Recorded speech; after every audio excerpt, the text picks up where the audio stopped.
In this video, I'm going to dive into the top 3 biggest mistakes I've made as a phone flipper making over $10,000 a month. Number 1 is going to be relying on a single supplier. So this is something that I did when I was just starting out. A couple months into phone flipping, I met a supplier and he was supplying me with a lot of phones every single week, 20, 30, 40 phones a week.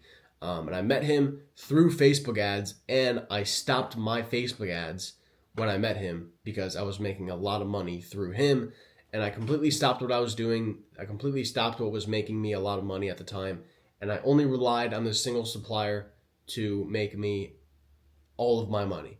So I stopped my Facebook ads. I stopped doing almost everything I was doing and only getting phones strictly just from this one person. And what you have to realize is that when you meet a supplier, they're temporary.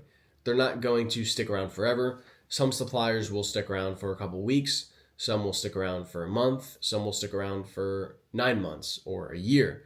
But eventually, they're going to go some way, somehow, for some reason. They're not going to be around forever. So, personally, that was probably the biggest mistake is I stopped running my ads. I stopped trying to meet new suppliers and everything like that. And I only relied off this one supplier to give me all my phones. So you should never do that ever because your whole business will come to complete shit. You'll go from 10K a month phone flipper to making $0 a month the second that supplier blocks you or the second he ghosts you, the second he stops responding. Then you're making no money, right? So when you meet a supplier, keep your ads running. Don't shut everything off. Because what I see is that people do good, they do good, they do good, and they stop doing what they were doing because they're doing good. But when things go bad, then they're really bad, right? But when you're doing good, you're doing good. You're keeping your shit. You're keeping your shit that you are doing. So you're still running your Facebook ads. You're still trying to meet new suppliers. You're still active on Instagram, Facebook, Flipify, everything. Keep doing what you were doing before you met the supplier. Don't meet a supplier. And I know you're gonna make a lot of money from the one supplier. You're gonna make 5K a month, sometimes like 8K a month from one single supplier.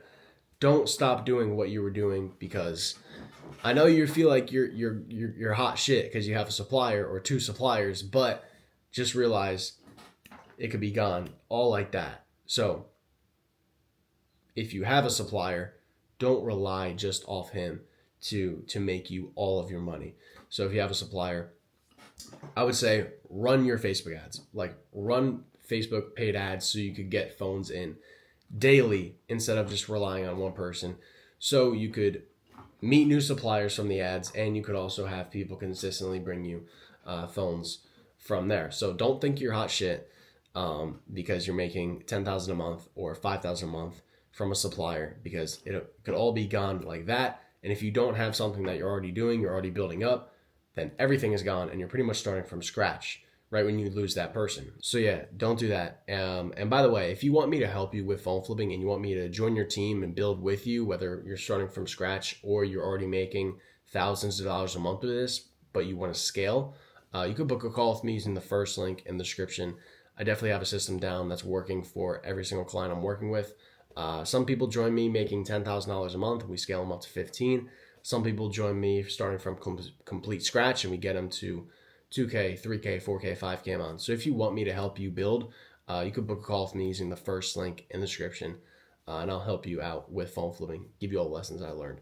But number 2 is going to be shutting off my ads.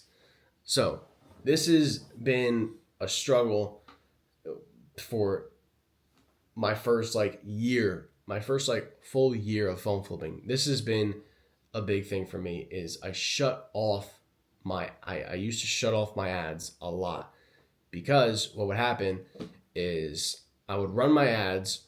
I would be getting phones every single day, and then I would get to a point where I had enough customers and I would be like, okay, I have enough people right now. I have enough people that I could eat off of for the next 2 weeks or 3 weeks, and I shouldn't be spending $20 a day in the meantime. So I would shut off my ads because I had enough people. So I would run ads, get enough people, shut them off. And then soon enough, you will not have enough people, right? And then you're going to regret not running the ads in the meantime because you don't have anybody now, and now you have to start all the way from the bottom, and you're like, shit, I should have just spent that $20 a day in the meantime while I was getting overloaded with messages, while I was, picking up a bunch of phones every single day and I had no time. Still run your ads. So if you are running Facebook ads and you have a lot of customers and you feel like, wow, this is a lot and I could eat off these customers. I have a supplier, I have maybe 2 suppliers, and I'm running these Facebook ads, and I could eat for a long time. I can eat for maybe the next week or the next month. Still run your Facebook ads. Never completely shut off a Facebook ad ever. I don't care how long you think you could eat for. I don't care if you have a bunch of suppliers and you think you're going to be getting phones every single day. Just, if you're running Facebook ads, just lower your budget down to $1 a day, right? So instead of spending $20 a day because you don't think it's worth it to spend in the meantime, because maybe you don't have time to pick up those phones, or maybe you, whatever the reason is, never shut off your Facebook ads. Never completely shut off your Facebook ads. Only, say if you're running them at $20 a day, and for some reason you feel like stopping them, never stop them.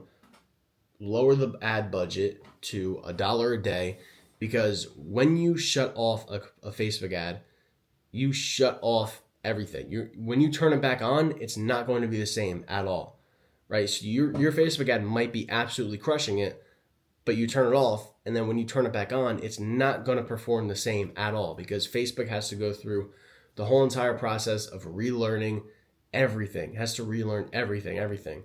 So it's better off, by the way, if you do shut off your ad, it's way better off just starting an ad from complete scratch, right? So, and you don't want to do that, because then Facebook has to go through, again, a whole entire relearning process. So if you already have an ad running, never shut it off. Only lower your ad spend to $1 a day. So it's basically nothing. But you still have that ad, and it won't have to go through a whole entire relearning process, and it'll start back up relatively, the same to what you were getting. So, that's definitely one thing that I've learned. Even if I know I'm not gonna be running ads for like the next month, and even though, let's say I have a supplier or 2 suppliers or 3 suppliers, and I'm getting consistent phones from referrals and recurring customers, and I don't need my Facebook ads, I won't completely shut them off, lower them to $1 a day, and maybe 2 months later, 3 months later, I'll find myself where, like, hey, I have enough time and I have enough capital to go buy more phones, so let me run my Facebook ads again. And turn them on, I'm instantly rolling. Whereas if you completely shut them off, you have to create a whole new ad, and you're not instantly rolling. And also, if you shut them off and you think it's the same and you just want to turn them back on, it's not the same. It's actually worse. Like, worse than starting a campaign from scratch. A lot worse. So never shut off your Facebook ads. Just lower it to $1 a day in the meantime. Next thing is the third of my biggest mistakes is hiring a virtual assistant.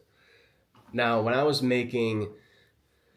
first started making like 13-ish, 12-ish K a month with phone flipping, I didn't even think I needed, I did think I needed a virtual assistant to automate some tasks. Because one of my friends at the time, he had a virtual assistant for his business, and he was like, oh my God, this is so great. This is great. Like, look at this. Look at what she does for me. Look at that, this. So he wouldn't shut up about it. So I was like, all right, maybe I'll get a virtual assistant myself. And that was probably the biggest mistake ever. Because first of all, it probably took me about 4 months to actually train the virtual assistant to where she understood the whole entire business and understood the way I do things and the way I like things done. It took about 4 months to actually get that down, which within those 4 months, I already spent thousands of dollars paying her out, and she was just learning. So sometimes she messed up my deals, sometimes she messed up this, messed up that, and it was the biggest, like, if there's one thing that you could ask me that gave me the biggest headache in the world, it was having a virtual assistant. Biggest headache in the world.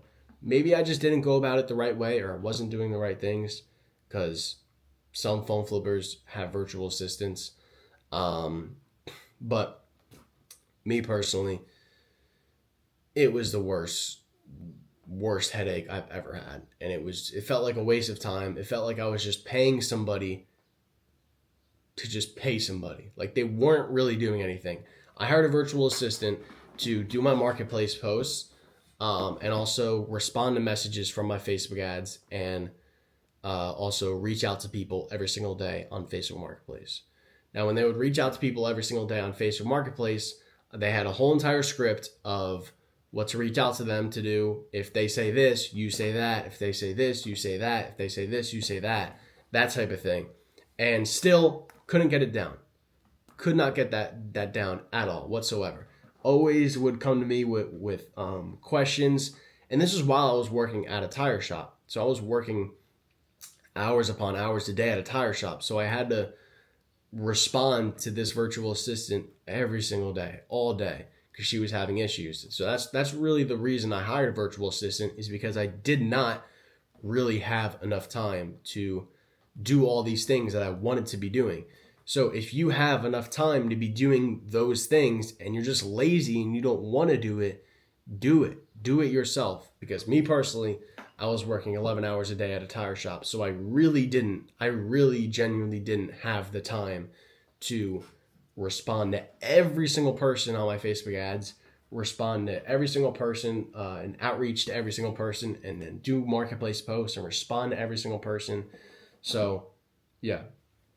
But for the most part, for my Facebook ads, after I realized that she should not be handling my leads from Facebook ads, I started doing it all myself. I started responding to all my leads on Facebook ads myself, because I realized, okay, yeah, it sounds great having a virtual assistant, and it sounds very entrepreneurial, having a virtual assistant respond to your Facebook ad leads and close your leads and set up a meetup, but it doesn't work like that.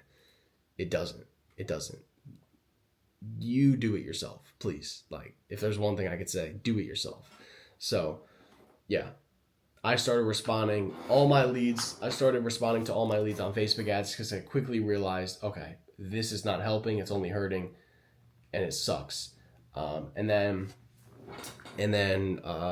so I completely eliminated that. And then she was doing my marketplace posts every day, and I quickly realized, like, I don't need that either. I was paying her $4 an hour, and she was working 8 hours a day.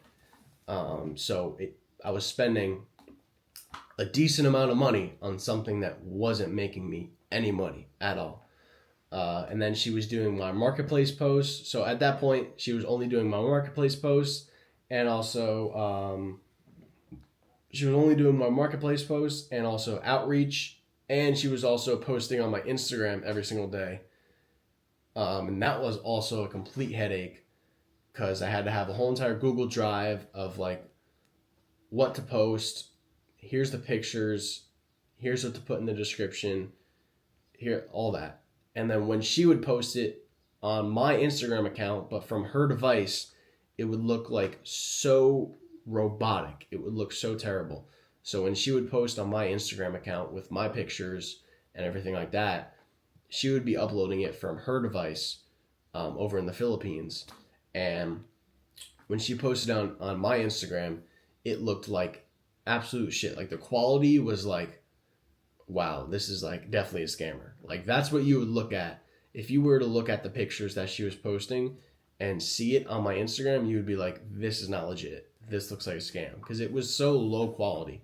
So that, I stopped her from doing that. I was like, stop posting on my Instagram. The pictures are super, super low quality when I send them to you and you upload them. So I was like, all right, well, that's another thing that we can't do. And then she started doing my marketplace posts. And I quickly realized, bro, this is something I could do, like, right when I wake up. It takes 5 minutes. So I was like, all right, well, that's another thing she shouldn't do. And then outreach, I was like, that's when I found out about Supa, because I started using Supa because I don't think Flipify was around. And then I was like, okay, there was absolutely no use to be paying $4 an hour, 8 hours a day to this virtual assistant because I just got everything solved just like that. So that was the biggest headache of my life, and I would never do it again for phone flipping. Never do that again. So those are the three biggest mistakes I've made, and I recommend you please don't do any of those that I just named. And by the way, I'm taking on 10 new people to work with me one-on-one. So whether you're starting from scratch or you want to scale your phone flipping business that's already doing a couple $1,000s a month, you could book a call with me using the first link in the description. And I'll work with you one-on-one to either start or scale your phone flipping business. So if you want help, you could just book that call. Other than that, I'll see you guys later.